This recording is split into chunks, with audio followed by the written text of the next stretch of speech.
आदाब नाजरीन, खैर मकदम है आपका। आप देख रहे हैं जी सलाम। मैं हूं इमरान खान और अगले 1 घंटे तक हम अपने जम्मू कश्मीर से जुड़ी खबरों से आपको करेंगे बाखबर हमारे खास बुलेटिन कश्मीर एक्सप्रेस में। सालों तक सरकार में साथ रही पीडीपी और बीजेपी के दरमियान दूरियां और तलखियां बढ़ती जा रही हैं। 2 रोज तबल राइजिंग डे के मौके पर महबूबा मुफ्ती के बयानों पर बीजेपी लीडरान ने सख्त रद्दअमल का इजहार किया है।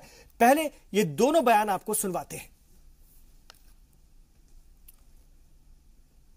तो तलखियां मजीद बढ़ रही हैं बीजेपी और पीडीपी के दरमियान। राइजिंग डे के मौके पर पिछले दिनों महबूबा मुफ्ती ने जो बयान दिया था, आइए सुनते हैं। ये 370 कहना बंद कर दो। ये एक ऐसी चीज है जो जम्मू कश्मीर को हिंदुस्तान के साथ मिलाती है। ये पुल है, इसको तोड़ोगे तो बिल्कुल खत्म हो जाओगे। जो बलात्कारी होता है, रेपिस्ट होता है, उसका कोई मजहब नहीं होता है, वो सिर्फ बलात्कारी होता है। तो बीजेपी के रियासती सदर रवींद्र रैना महबूबा मुफ्ती के 370 और 35A के हवाले से दिए गए बयान की तनकीद कर रहे थे। जी सलाम से बात करते हुए उन्होंने कहा कि हुकूमत से बाहर होने के बाद वो मायूसी का शिकार हो गई है। रवींद्र रैना ने कहा कि इस हवाले से पार्टी सुप्रीम कोर्ट का फैसला तस्लीम करेगी। देखिए, महबूबा जी अभी ताजा सत्ता से बाहर आई है, पावर में थी, मुख्यमंत्री थी, और कहीं ना कहीं वो गम उनके अंदर झलकता है। वो जब चीफ मिनिस्टर थी, वो चीफ मिनिस्टर के रहते जो सारी सुख सुविधाएं होती हैं, जब आदमी चीफ मिनिस्टर होता है किसी स्टेट का तो कितना पावरफुल होता है। जब आप चीफ मिनिस्टर नहीं रहते हैं, थोड़ी मायूसी और उदासी होती है। शायद महबूबा जी में वो थोड़ी उदासी और मायूसी है, वो झलक रही है। रविंदर जी, जब महबूबा जी सत्ता में थी तब भी उनका यही बयान था कि जो 35A है वही एक ब्रिज है जो यूनियन और जो देश के साथ। 370 कोई ब्रिज नहीं है जम्मू कश्मीर और भारत में। जिस दिन जम्मू कश्मीर का इल्हाक, एक्सेशन हिंदुस्तान के साथ हुआ था 26 अक्टूबर 1947 को, उस दिन से जम्मू कश्मीर भारत का अटूट अविभाज्य अंग है। 370 जो बाद में बना, पहले 306 था, ये तो 1954 में आया। तो क्या 1954 से पहले 26 अक्टूबर 1947 से लेके 1954 तक जम्मू कश्मीर भारत का हिस्सा नहीं था क्या? कोई ब्रिज ब्रुज नहीं है। भारत देश का जो पार्लियामेंट कानून पास करता है, जो यूनियन लिस्ट के लॉज होते हैं, वो जम्मू कश्मीर में तभी लागू होंगे जब जम्मू कश्मीर की असेंबली उसको लागू करेगी। बस यही एक 370 का उसका मेन आयाम है। लेकिन रविंदर जी, इसके साथ साथ अभी ये जो केस है ये सुप्रीम कोर्ट के अधीन है, लेकिन यहाँ पे जो गवर्नर हैं वो कहते हैं, ये कहते हैं, अपील करते हैं कि इसकी सुनवाई अभी टाली जाए, और अलगाववादी भी वही बात करते हैं। देखिए, जो कानून होता है, अदालतें होती हैं, जजेस होते हैं, वो सियासतदानों की बयानबाजी को लेकर अपने फैसले नहीं सुनाते हैं, या सियासतदान क्या चाहते हैं उसको लेकर वो अपनी कार्रवाई नहीं, अपनी सुनवाई अदालतों के अंदर नहीं चलती है। हिंदुस्तान एक जमहूरी मुल्क है और ये हमारी जमहूरियत की बहुत बड़ी खासियत है कि हमारी जो जुडिशरी है, अदालतें हैं, हमारे जजेस हैं, वो मोस्ट इंडिपेंडेंट। लेकिन रविंदर जी, पिछले 3 साल जब आप सत्ता में रहे तब 35A और 370 पे बात नहीं हुई, क्योंकि ये कहा गया कोर्ट में चल रहा है ना। आपने खुद कहा, जब मामला कोर्ट में होता है जिसका फैसला जजेस ने देना है, honourable supreme court of India ने इसके ऊपर फैसला करना है, तो हम और आप डिस्कस करेंगे, तो ये कानून का वायलेशन है। वहीं पीडीपी सदर के रसाना मामले को लेकर बीजेपी लीडर और साबिक वजीर लाल सिंह ने जवाबी हमला बोला है। उनके जो बयान थे उसको लेकर के, हालांकि महबूबा ने लाल सिंह का नाम नहीं लिया था, लेकिन सभी को पता है कि उनका इशारा किस जानिब था। महबूबा मुफ्ती जी बेसिकली फ्रस्ट्रेटेड लेडी है, पुराने समय से टोटली फ्रस्ट्रेटेड है। और जब आदमी फ्रस्ट्रेशन में होता है, उसको उसकी जवान पे कोई कंट्रोल थोड़ी होता है। हाँ, मुझे बताओ, यू आर आल्सो डोगरा, मैं डोगरा, ये सारे मेजर जनरल वर्धन सिंह, इतने बड़े बड़े लोग डोगराज, ये उस रसाना केस में उस बच्ची के लिए मांगा गया सीबीआई इंक्वायरी। किसने कहा डोगरा ने कि ये उस कातलों को छोड़ो जो अगर कातल कोई है, कौन सा कातिल डिक्लेयर हो चुका है। किसी ने भी कत्ल किया है या रेप किया है तो all are Dogra against this bloody nonsense scene. कोई डोगरा ऐसा नहीं है। बुनियादी तौर पे ये खुद बुखलाहट में परेशान है। इसको क्या पता है ये खुद प्रो रेपिस्ट है, प्रो क्रिमिनल है, अब प्रो मिलिटेंट है। सलाम वो पैदा कर रही है अभी नई फोर्स और हैं सलाउद्दीन और यासीन मलिक। इधर मेंबर पार्लियामेंट और पीडीपी के सीनियर लीडर मुजफ्फर हुसैन के मॉब लिंचिंग के हवाले से दिए गए बयान की नेशनल पैंथर्स पार्टी ने सख्त अल्फाज में मजम्मत की है। पार्टी के सदर हर्षदेव सिंह ने कहा है कि मरकजी हुकूमत और गवर्नर को मुजफ्फर हुसैन के बयान का नोटिस लेते हुए उनके खिलाफ सख्त कार्रवाई करनी चाहिए। वाज़ेह हो कि राइजिंग डे के मौके पर मुजफ्फर हुसैन ने गाय के नाम पर होने वाले तशद्दुद पर तशवीश जाहिर करते हुए कहा था कि इससे मुल्क तकसीम हो जाएगा। ये तमाम पॉलिटिकल पार्टीज को हम ये कहना चाहते हैं कि इस किस्म की जो कंट्रोवर्सीज हैं उनमें जो है बाज आना चाहिए और लोगों को जात और मजहब के ऊपर जो है प्रवोक करना पॉलिटिकल इंटरेस्ट को हासिल करने के लिए ये बहुत ही कंडेमनेबल है, निंदनीय है।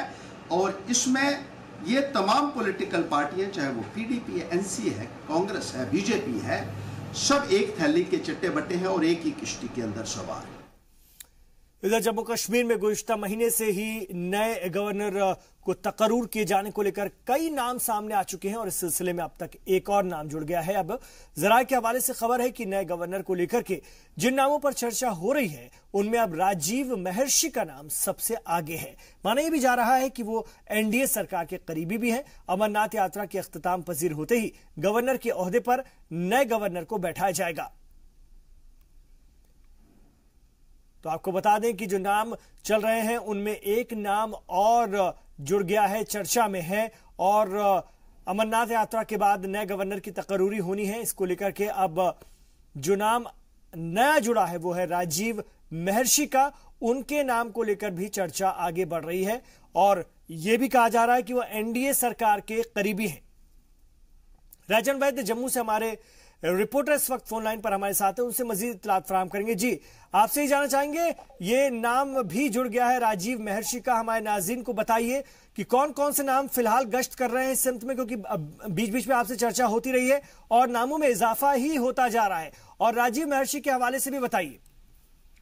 जी मेहमान, मैं आपको बता दूं कि जिस तरह से हमने पहले भी इस तरह से खबर दिखाई थी कि अमरनाथ यात्रा के बाद जो है जो जम्मू कश्मीर के जो गवर्नर हैं उनको हटाया जा सकता है, तो इस तरह की अटकलें पहले से शुरू हैं। पहले डीएस हुड्डा का नाम भी आया था और उसके बाद अब राजीव महर्षि का नाम सामने आया है, क्योंकि राजीव महर्षि जो है वो साबका यूनियन होम मिनिस्ट्री हैं और राजनीतिक जो गलियारा है या वहां पे भी उनकी अच्छी पैठ है। इससे पहले वो राजस्थान सरकार में चीफ सेक्रेटरी के ओहदे पर भी रह चुके हैं और काफी उनको इसका कह सकते हैं कि एक्सपीरियंस भी है खासकर। और जम्मू कश्मीर जैसी जो स्टेट है जिस तरह से यहाँ मिलिटेंसी है और काफी सेक्शन हैं जिनके जो एस्पिरेशंस हैं उनको पूरा करने की बात सामने आती है, तो ऐसे में राजीव महर्षि का नाम सामने आया है क्योंकि इनको सिक्योरिटी के हवाले से भी इनको अच्छी खासी जानकारी है जम्मू कश्मीर की और किस तरह के हालात हैं जम्मू कश्मीर में रहे हैं पीछे और उसकी भी जानकारी है। तो अभी भी ये अटकलें हैं, अभी इस पे मोहर लगनी बाकी है, लेकिन देखना होगा कि जब अमरनाथ यात्रा जब खत्म होगी 28 अगस्त को तो उसके बाद कौन किसका नाम पे मोहर लगती है ये भी देखना होगा। जी मेहमान, बिल्कुल अमरनाथ यात्रा के बाद ये साफ हो जाएगा, लेकिन नाम बढ़ते ही जा रहे हैं इस लिस्ट में और कई अहम नाम हैं और सभी अपने आप में मजबूत नाम हैं और अगर गौर किया जा रहा होगा तो ये मुश्किल तय करना होगा कि किसको मौका फराहम कराया जाए। ये एक बड़े तजब्जुब के हालात भी होंगे जो लोग इस पर काम कर रहे हैं उन पर। जी बिल्कुल इमरान, मैं आपको बता दूं कि सबसे लंबा जो टेन्योर रहा है यहाँ गवर्नर का वो एनएन वोहरा का रहा है और एनएन वोहरा काफी सालों से जो है जम्मू कश्मीर के गवर्नर हैं। इसकी एक खास वजह ये भी है कि जो कश्मीर सेंट्रिक जितनी भी पार्टियां हैं हमेशा से ये उनकी भी ये कोशिश रही है कि NN वोरा ही यहाँ पे गवर्नर रहे। उसकी वजह ये है कि जो अलगाववादी नेता हैं उनसे भी ये बताया जाता है कि एक अच्छी अंडरस्टैंडिंग है NN वोरा की, और जम्मू कश्मीर के जितने भी पॉलिटिकल पार्टीज हैं, चाहे वो सामाजिक संगठन हैं, सभी से उनका अच्छा एक रिश्ता है NN वोरा का, क्योंकि वो वैष्णो देवी और जो बाबा अमरनाथ श्राइन बोर्ड के भी चेयरमैन हैं गवर्नर जो हैं। तो उससे इतने सालों से जिस तरह से यात्रा को भी अच्छे ढंग से उन्होंने संचालित किया है, तो एक अच्छी उनकी इमेज है हर संगठन के साथ, चाहे वो अलगाववादी हो उनके साथ भी। तो उसको देखते हुए इनको अभी तक नहीं हटाया गया। लेकिन अब जो बातें सामने निकल के आई हैं कि जिस तरह से 35A के मुद्दे के ऊपर गवर्नर NN वोरा ने ये अपील की थी कि इसकी सुनवाई को टाला जाए क्योंकि गवर्नर रूल में हालात खराब हो सकते हैं, तो कहीं ना कहीं इससे बीजेपी नाराज है, क्योंकि उनका कहना है कि जब सुप्रीम कोर्ट के अधीन कोई केस है तो एक गवर्नर की पोस्ट पे बैठा जो एक शख्स है वो इस तरह से अपील नहीं करनी चाहिए उनको। जी शुक्रिया आपका राजन वैद्य इस पूरी जानकारी के लिए। और हुर्रियत लीडर मीरवाइज मौलवी उमर फारूक ने वजीर आजम नरेंद्र मोदी की जानिब पाकिस्तान तहरीक इंसाफ पार्टी के सदर इमरान खान को फोन कर मुबारकबाद दिए जाने का खैर मकदम किया है। वाज़ेह है कि एक रोज कबल ही वजीर आजम ने इमरान खान को फोन करके पार्लिमानी इंतखाब में मिली जीत और नए वजीर आजम बनने पर मुबारकबाद पेश की थी। दोनों लीडरान के दरमियान हुई बातचीत को मुस्बत करार देते हुए मीरवाइज ने कहा कि हुर्रियत हिंद पाक के दरमियान मुज़ाकरात का हामी रहा है। उन्होंने कहा कि बातचीत से ही खित्ते में अमन कायम होगा। हुर्रियत कॉन्फ्रेंस और यहाँ की लीडरशिप तो हमेशा चाहती है कि इंडिया और पाकिस्तान के ताल्लुकात बेहतर हों, और मैं समझता हूँ कि यही एक तरीका है। बजरबर के सुप्रीम कोर्ट के जरिए जाने से, पिटिशंस करने से या पार्लियामेंट में जाने से ये मसला हल नहीं होगा। एक डिस्प्यूट, जैसे मैंने कहा, ये डिस्प्यूट है। यही एक तरीका है कि अगर इंडिया पाकिस्तान के रिलेशनशिप बेहतर होते हैं, डायलॉग होता है कश्मीर के कोर इशू पर, उसमें कश्मीरियों को भी इन्वॉल्व किया जाता है, तभी आगे बढ़ा जा सकता है। इसलिए जहां तक इंडिया पाकिस्तान डायलॉग की बात है, हम इसका खैर मकदम करते हैं। कोई भी ऐसी पहल जिसमें कि इंडिया और पाकिस्तान के रिलेशनशिप बेहतर हो, हम उसका खैर मकदम करेंगे, इस तवक्का के साथ कि दोनों मुल्क जो हैं एक सस्टेन्ड एफर्ट करें और बातचीत का अमल शुरू करें ताकि कश्मीर समेत जो है वो तमाम मसले हल हो सके। इधर गवर्नर NN वोरा ने आज रियासत में चल रहे मुख्तलिफ तामीरी मंसूबे में हुई पेशरफ्त का जायजा लिया। मीटिंग में इकोनॉमिक्स एंड रिकंस्ट्रक्शन एजेंसी से वाबस्ता आला अफसरान ने शिरकत की। गवर्नर ने तमाम मंसूबों को तयशुदा वक्त में पूरा करने की हिदायत दी है। उन्होंने फंड के हवाले से होने वाली परेशानियों को मुताल्लिका महकमों के खासतौर से जल्द सॉर्ट आउट करने की बात कही। उनके साथ मिलकर के उन्होंने कहा कि फंड के सबब कोई भी प्रोजेक्ट मुतासिर नहीं होना चाहिए।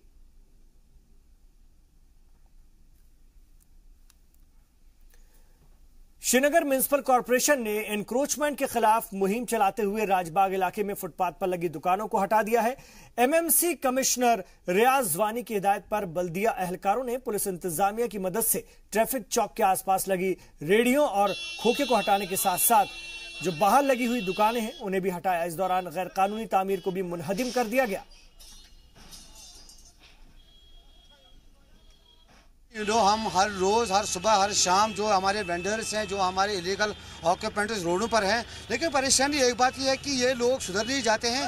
दे शुड ठीक ना हो, क्योंकि इनको भी सेंस ऑफ बिलोंगिंग होनी चाहिए। लोगों को हमारे साथ आना चाहिए, लोगों का हमें लोगों का इशराक चाहिए। इस बहुत ही इम्पोर्टेंट मिशन में जो हम रास्ता साफ करें, आप भी देख रहे थे यहाँ, ये बिल्कुल फुटपाथ पर इसका ये मतलब कारोबार चल रहा है। हमने क्लियर किया, लोगों को इसको अप्रिशिएट करना चाहिए। हम तब तक नहीं बैठेंगे जब तक इन सड़कों को हम वेंडर से और इलीगल ऑक्यूपेंट से साफ नहीं कर सकते। इधर श्रीनगर में 15 अगस्त के सिलसिले में तैयारियों का जायजा लेने के लिए जिला तरक्याती कमिश्नर डॉक्टर सैयद आबिद अली की सदारत में सभी महकमों के अफसरान की मीटिंग हुई। वाज़ेह है कि यौम आज़ादी की मेन तकरीब राजधानी श्रीनगर में ही होनी है। इस हवाले से जोर शोर से तैयारियां चल रही हैं। मीटिंग में सिक्योरिटी इंतजाम के साथ साथ पावर और वाटर सप्लाई के साथ ही मेडिकल सेंटर और पार्किंग के लिए जो लाहे-अमल तैयार किया गया है उसकी जानकारी हासिल की गई। उन्होंने अफसरान को हिदायत दी कि तकरीब को बेहतर तरीके से अंजाम देने के लिए सभी तैयारियां पहले से ही मुकम्मल कर ली जाए। इधर पट्टन पुलिस ने गैर कानूनी तौर पर मंशियात बेचने वाले 2 अफराद को गिरफ्तार कर लिया है और यह गिरफ्तारी खुफिया जानकारी की बुनियाद पर अमल में लाई गई है। स्पेशल टीम ने चेकिंग मुहिम के दौरान मंजूर अहमद और आशिक हुसैन नामी दोनों शख्स को गिरफ्तार कर लिया है। इनके पास से बड़ी मिकदार में ममनुआ कोडीन पाई गई है। पुलिस ने दोनों के खिलाफ NDPS एक्ट के तहत मामला दर्ज करके मामले की तफ्तीश शुरू कर दी है। पटन पुलिस अपनी जो जंग छेड़ी है ड्रग्स के खिलाफ, कल एक अहम कामयाबी हासिल हुई जहां पर हमने 2 नोटोरियस ड्रग पेडलर्स को गिरफ्तार किया और उनकी पोजीशन से काफ़ी मिकदार में हमें जो ये बैन ड्रग है कोडीन वो हासिल की है और इसके तई हमने FIR दर्ज किया और इन्वेस्टिगेशन इसके में कर रहे हैं। इस बार हम पब्लिक से ये गुजारिश कर रहे हैं कि ये काविशें सिर्फ हम एंड यूज़र तक नहीं लेना चाहते। हम कोशिश करेंगे ये जिस कंपनी के साथ आ रहा है और ये मॉड्यूल किस तरह से काम कर रहा है जो हमारी इस सोसाइटी को अंदर ही अंदर खा रहा है और छोटे से मुनाफे के लिए हमारी जनरेशन को तबाह कर रहा है। तो इस बार हम यकीन दिलाना चाहते हैं कि इसको हम बियॉन्ड एक लॉजिकल कंक्लूजन तक लेना चाहते हैं। SSP साहब और जो हमारे सीनियर अफसरान हैं उनकी तरफ से खास हिदायत हैं कि एक डेड एंड की तरफ नहीं जाना चाहिए। It should lead some positive and tangible results. समाज में कई तबके आज भी ऐसे हैं जिन्हें जिंदगी में बुनियादी सहूलियात फराम नहीं है। मछुआरों का तबका भी इन्हीं में से एक है। श्रीनगर में मछुआरों की बस्ती में जाकर पता चलता है कि किस खासतौर से किस मुफलिसी के आलम में ये अपनी जिंदगी गुजार रहे हैं। इनकी आरजू है कि किसी साफ सुथरे इलाके में ये आबाद हो, लेकिन फिलहाल उनकी ये ख्वाहिश हकीकत की शक्ल अख्तियार करती नजर नहीं आती है।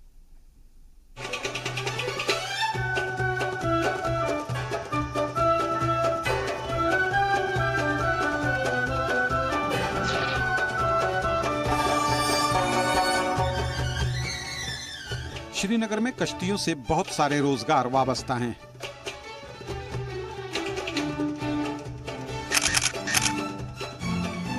लेकिन रैनावारी इलाके में ये कश्तियां सयाहों को डल की सैर नहीं कराती, बल्कि मछलियां पकड़ने में इस्तेमाल होती हैं।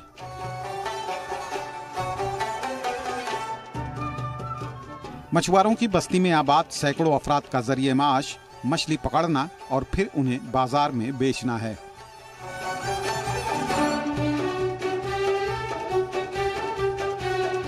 बस्ती की हालत का अंदाजा इन तस्वीरों से लगाया जा सकता है। मकीन है इसलिए मकान तो कहा जा सकता है इसे, लेकिन मकान में जिन चीजों की जरूरत होती है वो इसमें नहीं है। मकान की टूटी फूटी दीवारों की वजह से किसी झोपड़ी से कम नहीं लगते ये मकानात। कभी भी इन मकानों में पानी घुस आता है। यही सबब है कि बरसों से यहाँ के लोग बस्ती को बेमीना में मुंतकिल करने का मुतालबा कर रहे हैं। लोग ये है सर, हम बहुत 32 फैमिली हैं, बहुत सख्ती है इधर। हम 3-3, 4-4 फैमिली एक ही कमरे से बैठना है। हम बहुत सख्ती हैं। हम ये गुजारिश करते हैं हम यहाँ से इशू करना, कोई दूसरी जगह से हमें रेफर करना है। बस्ती तो मछुआरों की है, लेकिन सभी लोग मछली का रोजगार नहीं करते। सर्दियों के अय्याम में नदियों और झीलों में मछलियाँ मिलती नहीं। बाहर से आने वाली मछलियाँ ये खरीद नहीं सकते। बड़े ताजिरों की मछलियों को यौमिया उजरत पर बेचकर गुजर बसर करते हैं। 4 साल कबल रियासत में आए सैलाब ने इनकी कमर ही तोड़ कर रख दी थी। 2014 के बाद से किसी ने उनकी खैर खैरियत जानने की कोशिश नहीं की। सख्ती बसे में ये हर कुन रंग आब रंग ते कारबार रंग ते सड़कें रंग ते फैमिली रंग की ये जो सख्ती सही सख्ती वन बच गो इन्फेक्शन ये आबस मज मुकुर आब इन्फेक्शन गोवन कार ये इलाका डल से मुत्तसिल है, इसलिए इनकी रोजी रोटी डल से भी वाबस्ता है। लेकिन जिस तरह डल को आलूदा किया जा रहा है उसकी वजह से मछलियों की जिंदगी भी आलूदा होने का एक सबब ये बस्ती भी है। यहाँ की गंदगी भी डल में ही जाती है। बस्ती के लोग नहीं चाहते कि उनकी वजह से डल लेक आलूदा हो। इलाका खराब, ये वात, ये सड़क, ये मकान, तह जाय, बे बचन सख्ती, पावर सख्ती।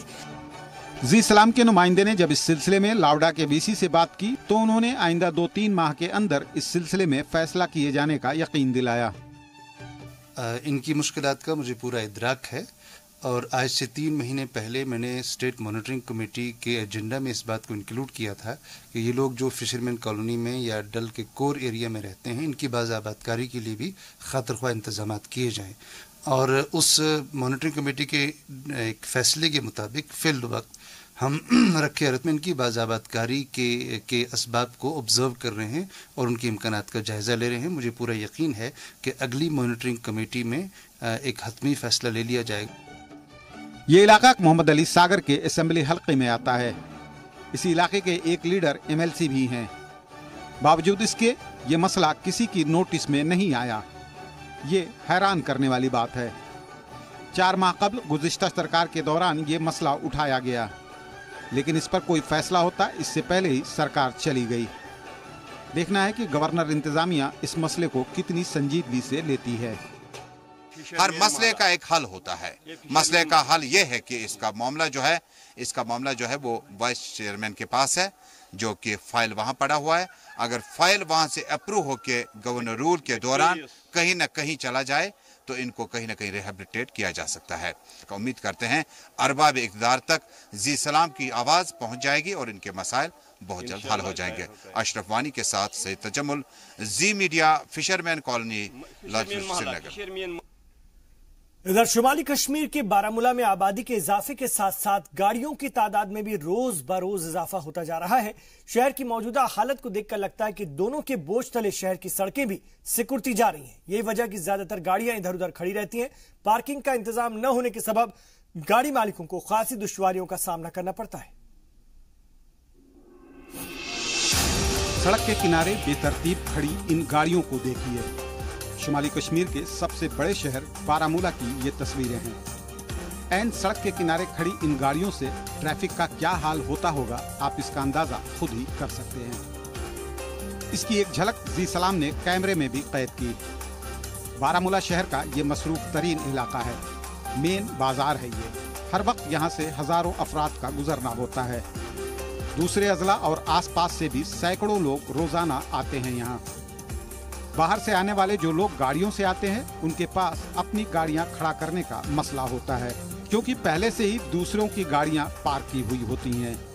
यहाँ से गुजरने में लोगों को कितनी तकलीफ होती है, ये उनसे ही सुनिए। यहाँ पे प्राइवेट गाड़ियों के लिए कोई पार्किंग का इंतजाम है नहीं। गवर्नमेंट ने कोई पार्किंग का इंतजाम रखा ही नहीं है। प्राइवेट गाड़ियां आके पुल पे लगा देते हैं।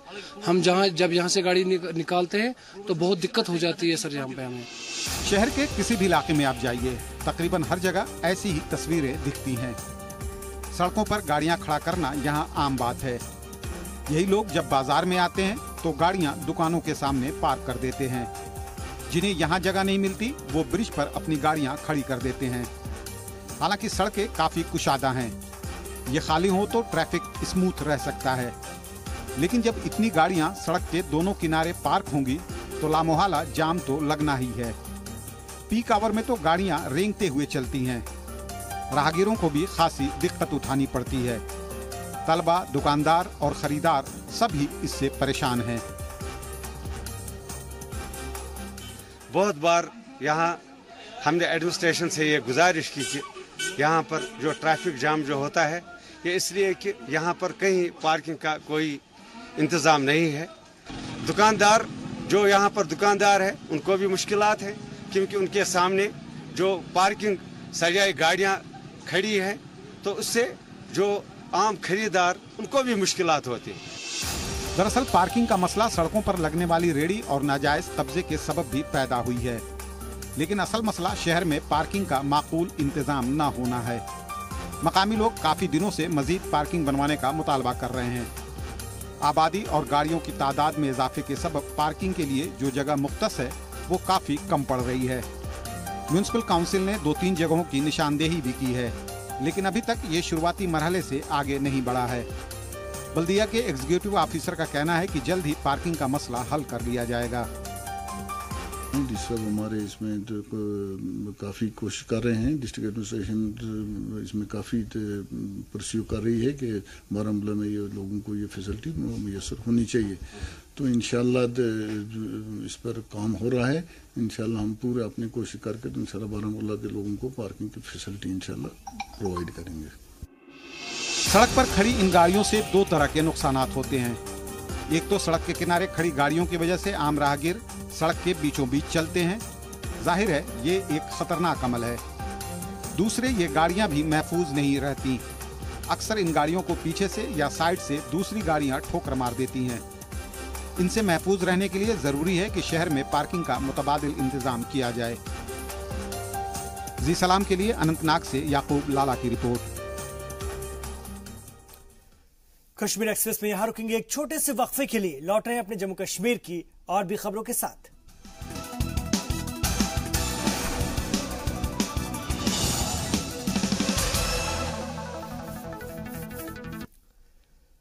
आप देख रहे हैं कश्मीर एक्सप्रेस। जम्मू के सरहदी इलाके आरएसपुरा में लिंक रोड की खस्ता हाली से मकामी लोगों को काफी परेशानी उठानी पड़ रही है। राब्ता सड़कों के जरिए ही एक इलाके के लोग दूसरे इलाके तक पहुंचते हैं और इन सड़कों को आज तक पक्का नहीं किया जा सका है। कहीं काम शुरू भी हुआ तो आधा अधूरा काम करके इस बीच में ही से छोड़ दिया गया। बारिश में इन सड़कों की हालत मजीद खराब हो जाती है। मकामी लोगों ने गवर्नर इंतजामिया से इस जानिब ध्यान देने की दरख्वास्त की है।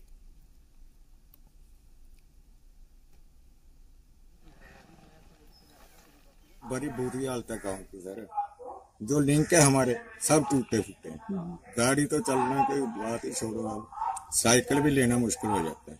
इतने इतने खड्डे हैं, खासकर ये मिचली वाला रोड देखो, दोबारा जो बीच में लिंक है उनको देखो, सभी की बुरी हालत है। इधर त्राल के एक स्कूल में जमीन के मालिक ने स्कूल पर ताला जड़ दिया। अब स्कूल के बच्चे रोड के किनारे बैठकर तालीम हासिल करने को मजबूर हैं। दरअसल स्कूल जिस जमीन पर है उसके मालिक ने इस शर्त पर यह जमीन दी थी कि उसके घर के किसी मेंबर को परमानेंट नौकरी दी जाएगी। जमीन के मालिक मंजूर अहमद लोन के मुताबिक 13 साल पहले साल 2005 में उनसे वादा किया गया था कि उनके कुनबे के एक मेंबर को नौकरी दी जाएगी, लेकिन अभी तक वादा पूरा नहीं हुआ है। इसलिए इस बारे में जब जी सलाम की टीम ने त्राल के जोनल एजुकेशन ऑफिसर से राब्ता किया तो जोनल ऑफिसर गुलाम मोहम्मद के मुताबिक मामला उनके जानकारी में आया है अब, और वो उसका हल जरूर करेंगे। साथ ही उन्होंने बताया कि कुनबे के 2 मेंबरों को पहले ही कुक की नौकरी दी जा चुकी है, जबकि उनका पूरी कार्रवाई करेंगे। कल जब हम यहाँ स्कूल आए वेकेशन खत्म होने के बाद, तो हमने ये पाया कि स्कूल को जो लैंड डोनर है उसने लॉक किया था, और हम उसी वक्त स्कूल से बाहर निकले और हमने अपने कंसर्न ऑफिसर्स को इसके लिए इन्फॉर्म किया। अपने कंसर्न जडियो साहब को इसके लिए कल इन्फॉर्म भी किया था, और वो जाए मौके पर भी आ गए थे, यहाँ पे भी आ गए थे, लेकिन हमें लगता है कि अभी इनका कुछ नहीं हुआ है। हमने आज भी उनको इन्फॉर्म कर दिया और उन्होंने हमें अश्योर किया कि हम आज दिन में इसका कुछ न कुछ मसला। इधर कश्मीर में आवाम की मदद के लिए फौज के जवान लगातार आगे आते जा रहे हैं। आर्मी बारामूला में परिवार नाम से एक ट्रेनिंग स्कूल चलाती है और इस स्कूल की खासियत यह है कि यहां माजूर बच्चों की खास देखभाल की जाती है। दिमागी और जिस्मानी तौर पर माजूर बच्चों की देखरेख और उन्हें खास ट्रेनिंग देकर खुद मुख्तार बनाने की कोशिश होती है। इस स्कूल को आर्मी के डेगर डिवीजन की जानिब से चलाया जाता है और इस वक्त इसमें 30 बच्चों की देखभाल की जा रही है। 8 महीने से चलाए जा रहे इस स्कूल में वालिदैन के लिए एक वर्कशॉप मुनक्किद किया गया है। इस वर्कशॉप में ऐसे वालिदैन को खास ट्रेनिंग दी गई जिनके बच्चे जिस्मानी या दिमागी तौर पर कमजोर हैं। ट्रेनिंग के दौरान वालिदैन को अपने बच्चों की देखभाल के बारे में भी तफसील से बताया गया।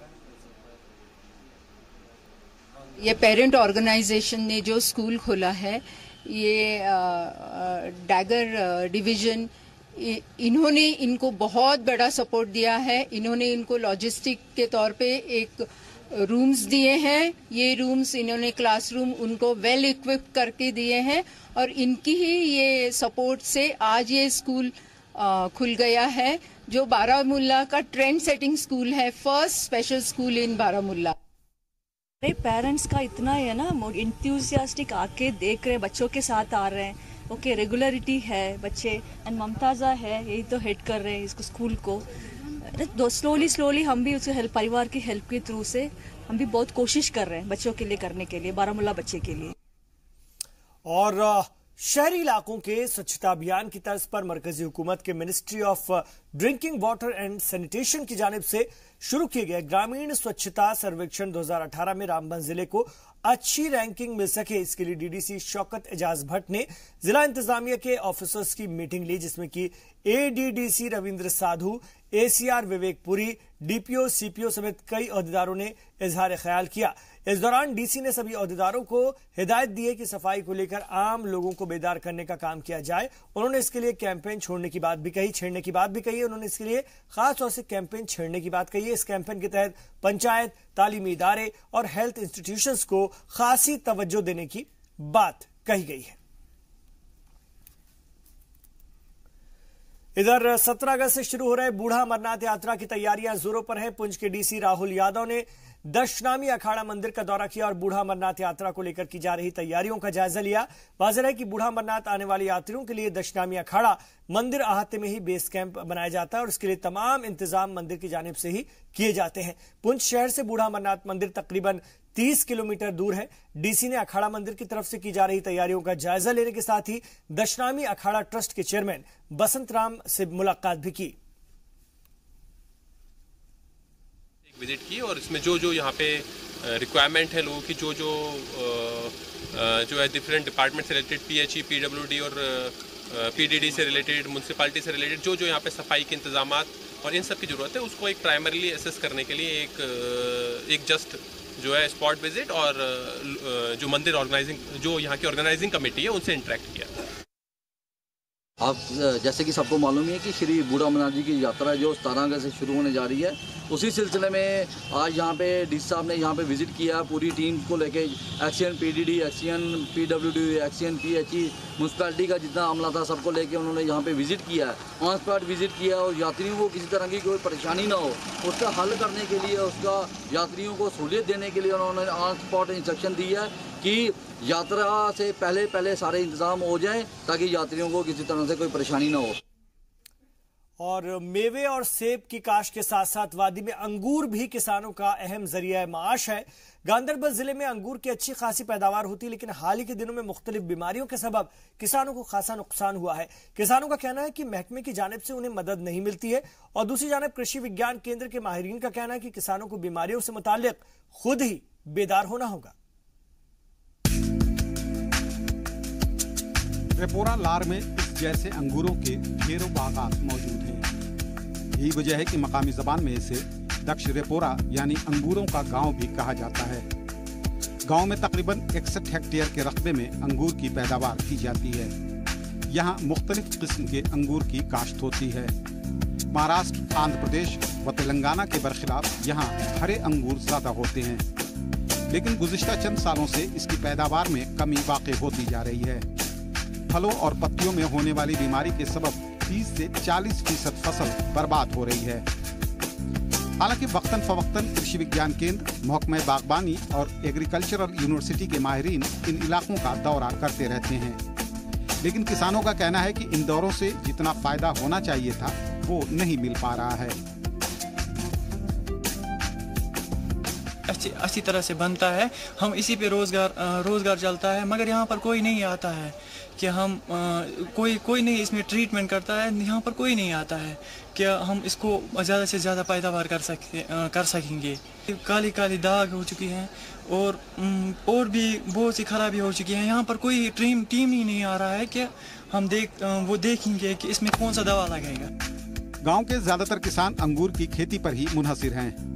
किसान फसलों की पैदावार और उसके तौर तरीकों से तो वाकिफ हैं, लेकिन इसे बीमारी से कैसे बचाया जाए, इससे इनकी वाकफियत कम ही होती है। नई बीमारियों से नावाकफियत के सबब हर साल उन्हें खसारा उठाना पड़ता है।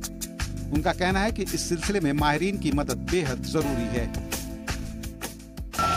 क्योंकि यहाँ गवर्नमेंट की तरफ से मुख्तलिफ महकमों जैसे हॉर्टिकल्चर या KVK वाले आते हैं, यहाँ अपना प्रोग्राम बनाते हैं इस बारे में कैसे इसको आप आगे बढ़ा सकते हो, लेकिन वो खाली अपना प्रोग्राम करके चले जाते हैं, उससे हमें कोई फायदा नहीं है। लेकिन कृषि विज्ञान केंद्र के माहिरीन का कहना है कि किसान खुद ही अपना नुकसान कर रहे हैं। उनका कहना है कि जानकारी न होने के सबब किसान अक्सर गलत और मिकदार से ज्यादा दवा का इस्तेमाल कर फसलों को नुकसान पहुंचा देते हैं।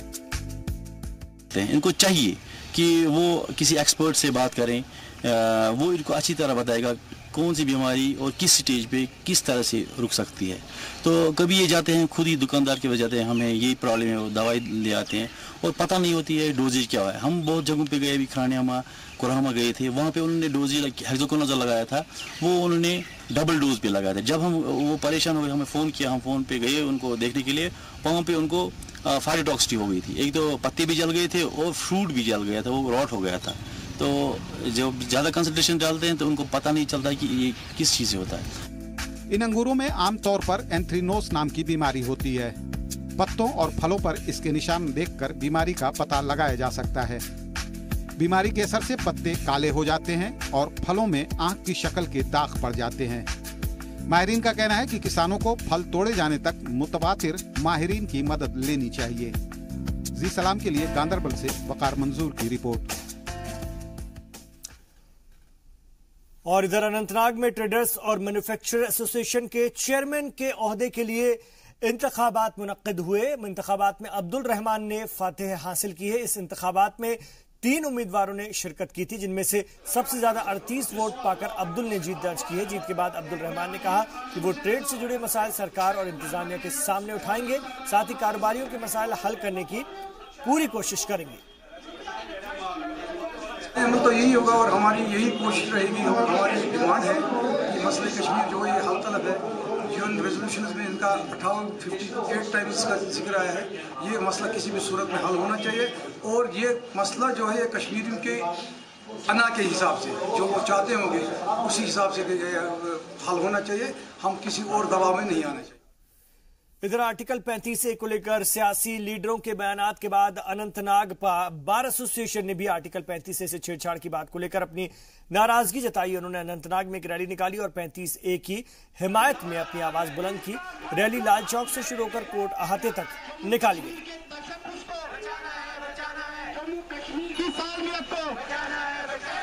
कोर्ट में एक पिटीशन दायर किया गया है एक मनसूबाबंद साजिश के तहत, जिसमें आर्टिकल 35A को ख़त्म किए जाने के लिए एक पिटीशन किया गया है।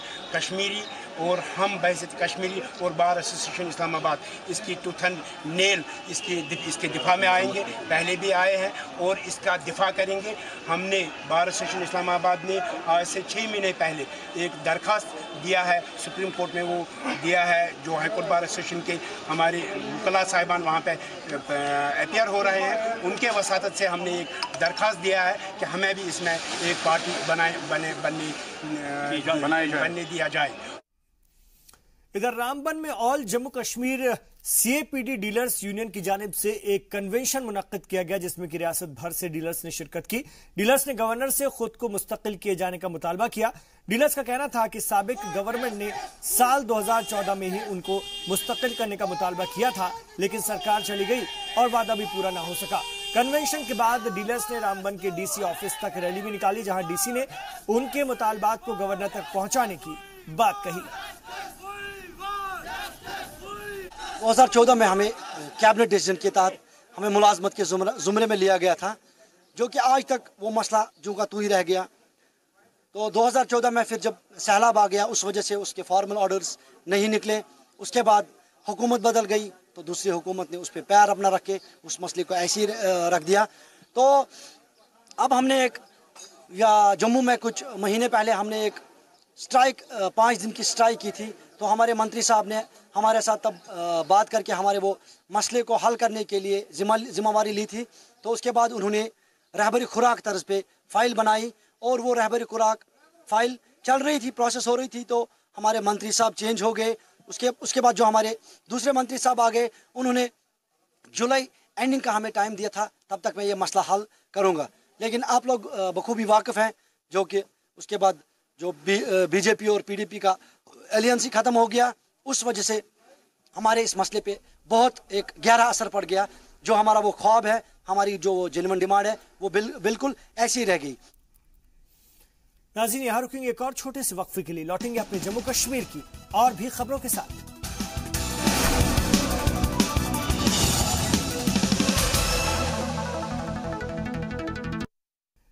आप देख रहे हैं जी सलाम और हम पेश कर रहे हैं कश्मीर एक्सप्रेस। भदरवा में सयाही मकामात पर फैल रही गंदगी को लेकर जी सलाम पर दिखाई गई खबर का बड़ा असर हुआ है। जी हां, हमने आपको अभी चंद रोज पहले दिखाया था कि किस तरह से सयाह वहां पर आते हैं और गंदगी करके जाते हैं। आइए क्या असर हुआ है आपको दिखाते हैं इस रिपोर्ट में। यहाँ चंद रोज पहले तक कूड़ों का ढेर लगा रहता था। पानी, कोल्ड ड्रिंक की बोतलें और खाने वाली चीजों के पैकेट जहां तहां फेंके दिखाई देते थे, लेकिन अब यहाँ डस्टबिन लगाई जा रही है। सफाई मुलाजमीन भी सफाई करते हुए देखे जा सकते हैं।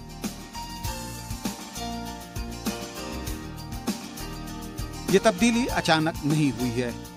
दरअसल कुछ दिन पहले जी सलाम ने भदरवा के सयाहती मकाम जाई, पदरी, खन्नी टाप, बग्गन और गुलडंडा में बढ़ते कूड़ों के ढेर पर एक रिपोर्ट दिखाई थी।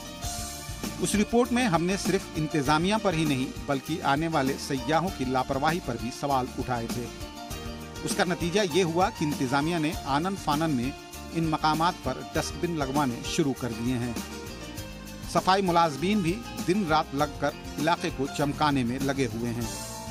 देखते ही देखते इस इलाके की खूबसूरती लौट आई है।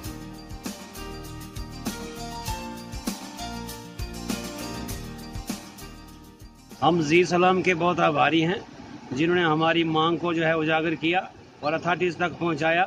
हमारी मीडियोज जो हैं वो वहाँ गंदगी हो रही थी, लेकिन जी सलाम ने जो है हमारी मांग को उजागर किया और उसके ऊपर एक्शन हुआ, तो हम जी सलाम के बहुत आभारी हैं। इसके साथ साथ हम BDA के भी बहुत आभारी हैं जिन्होंने एक सफाई अभियान चलाया है और जो है हमारी मीडियोज में हमारी जो पिकनिक स्पॉट जो हैं वहाँ डस्टबिन वगैरह जो हैं इंस्टॉल किए गए हैं। अब तो स्पेशल इम्पिटस दिया जा रहा है कि हमारे जितने भी मीडोज़ हैं वो नीट एंड क्लीन रहें। तो इनिशियली तो हमने आपको पहले भी मैंने बताया था पिछली बार भी कि बड़ा स्ट्रिक्ट इंस्ट्रक्शंस पास की हैं स्टाफ के लिए कि अगर मुझे आगे के बाद थोड़ी भी कंप्लेंट आएगी या मुझे खुद पर्सनली जाके अगर कोई भी प्लास्टिक गार्बेज या नॉन बायोडिग्रेडेबल आइटम जहाँ बायोडिग्रेडेबल आइटम कहीं दिखेंगी तो I will not spare any of the staff members on duty जो भी होंगे। इंतजामिया ने तो अपना काम शुरू कर दिया है, अब बारी लोगों की है। सफाई की जिम्मेदारी सयाहों की भी है और मकामी लोगों की भी। जी सलाम के लिए भदरवा से राजा रहबर जमाल की रिपोर्ट।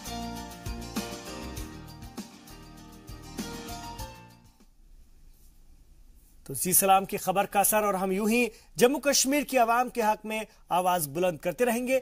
आपकी परेशानियों को, आपकी तकलीफों को सबसे पहले उठाते रहेंगे। बात करेंगे शुमाली कश्मीर की। शुमाली कश्मीर के कुपवाड़ा जिले के कंदहार में मिलिटेंट्स ने MLA के दौरे के लिए तैनात पुलिस एहलकार से उनकी सर्विस राइफल छीन ली और फरार हो गए हैं।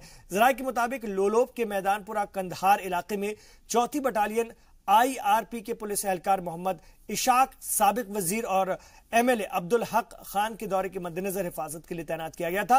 तभी मौका देख करके मिलिटेंट्स ने उस पर हमला बोल दिया और उनकी सर्विस राइफल छीनकर फरार हो गए। ताजा जानकारी के मुताबिक हिजबुल ने राइफल छीनने की वारदात की जिम्मेदारी ली है।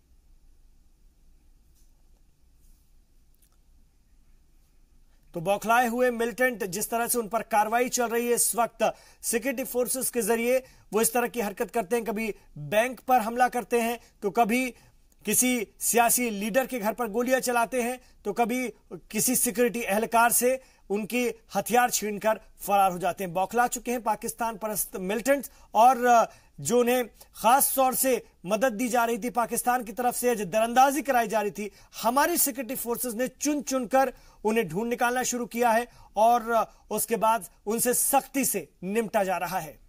रूटीन से हमारा डिप्लॉयमेंट होता है, उस डिप्लॉयमेंट के दौरान ये कांस्टेबल वहाँ पर मौजूद था जिसके साथ ये कार्रवाई का अंजाम दिया गया।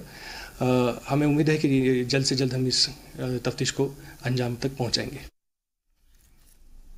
और कुपवाड़ा से हमारे रिपोर्टर एजाज हमारे साथ जुड़ गए, आइए उनसे बात करेंगे इस खबर पर। जी जानना चाहेंगे आपसे मिलिटेंट्स की तादाद क्या थी, क्या खबर मिल रही है और बाकायदा इसकी जिम्मेदारी हिजबुल ने ले ली है? देखो इमरान, अगर सवेरे ये मामूल की तरफ PDP का जो MLA अब्दुल हक खान, उसके घर पर मामूल की तरफ ये ड्यूटी पे वाक़ा था, तो कुछ अफराद ने बरका पहन कर गाड़ी में आए थे और वहाँ से इसकी राइफल छीन कर ले गई। पुलिस का यही कहना है कि लगभग 3 से 4 आदमी जो जिसने एक कार अंजाम दे दिया है। जी, क्या कार्रवाई चल रही है? उनकी तलाशी के लिए कोई मुहिम चल रही है? किया गया है, तलाशी कार्रवाई शुरू की गई है। जी, बहुत शुक्रिया जाज मंजर आपका इस पूरी जानकारी के लिए कुपवाड़ा से। तो इस वक्त हौसले पस्त हो चुके हैं मिलिटेंट्स के और वो इस तरह की हरकत को अंजाम दे रहे हैं।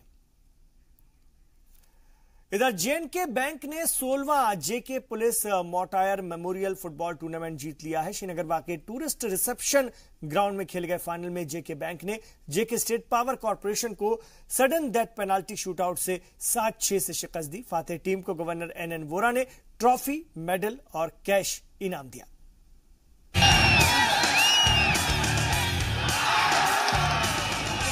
पीर को श्रीनगर का टूरिस्ट रिसेप्शन ग्राउंड फुटबॉल शौकीन से पूरी तरह खचाखच भरा हुआ था। मौका था 16वें जेके पुलिस मोटायर मेमोरियल फुटबॉल टूर्नामेंट के फाइनल का। मेहमान खुसूसी गवर्नर एनएन वोरा के अलावा फाइनल का लुत्फ उठाने के लिए स्टेडियम में डीजीपी, एसपी वैद, पुलिस महकमे, स्पोर्ट्स काउंसिल और फुटबॉल फेडरेशन के आला अहलकार मौजूद थे। फाइनल में जेके बैंक और जेके स्टेट पावर कॉर्पोरेशन की टीमें आमने सामने थीं। दोनों ही टीमों के दरमियान सख्त मुकाबला हुआ, लेकिन मुकर्ररा और एक्स्ट्रा टाइम तक दोनों टीमें गोल करने में नाकाम साबित हुईं।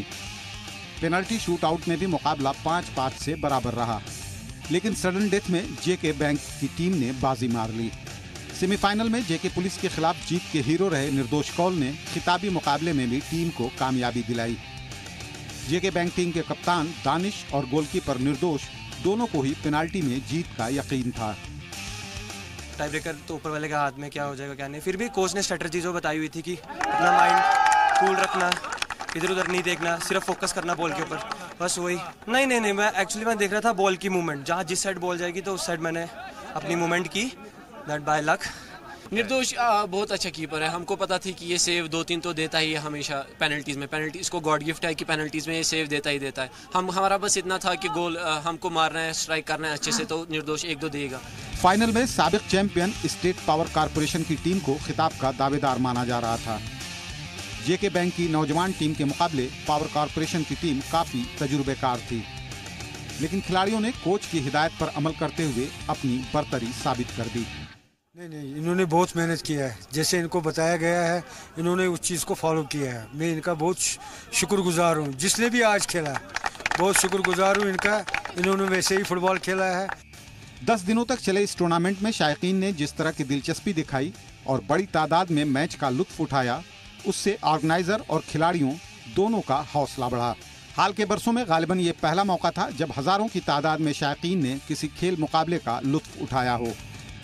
शायकीन की हौसला अफजाई से खिलाड़ियों ने भी अपनी बेहतरीन परफॉर्मेंस देने की कोशिश की।